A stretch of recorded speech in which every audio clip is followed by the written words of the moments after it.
মগরাহাট গ্রামীণ হাসপাতালে গতকাল আয়ুষ্মান সপ্তাহ উপলক্ষে একটি স্বেচ্ছায় রক্তদান শিবিরের আয়োজন করা হয়। সকাল 10টা থেকে দুপুর 3টে পর্যন্ত চলে এই রক্তদান শিবির। রাজ্য সরকারের নির্দেশে আয়ুষ্মান সপ্তাহ উদযাপনের অংশ হিসাবে এই উদ্যোগ নেওয়া হয়। ডায়মন্ড হারবার জেলা হাসপাতালের ব্লাড ব্যাংকের সহযোগিতায় আয়োজিত এই শিবিরে মগরাহাট 2 নম্বর ব্লকের ব্লক উন্নয়ন আধিকারিক অতনু ঘোষ, ব্লক স্বাস্থ্য আধিকারিক ইন্দ্রনীল বর্গী সহ ব্লকের অন্যান্য আধিকারিকরা রক্তদান করেন।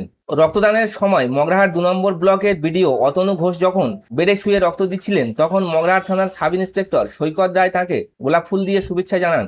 ব্লক উন্নয়ন আধিকারিক অতনু ঘোষ বলেন, রক্তের কোনো বিকল্প নেই। 1 ইউনিট রক্ত দান করে একজন থ্যালাসেমিয়া রোগী বা অসুস্থ মানুষের প্রয়োজন মেটাতে সাহায্য করা যায়। এলাকার মানুষকে স্বেচ্ছায় রক্তদানে উৎসাহিত করতে নিজে রক্তদান করেছি।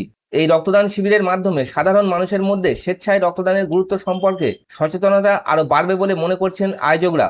মগরাহাট থেকে আনোয়ার হোসেন সর্দারের রিপোর্ট, দুয়ারে সংবাদ।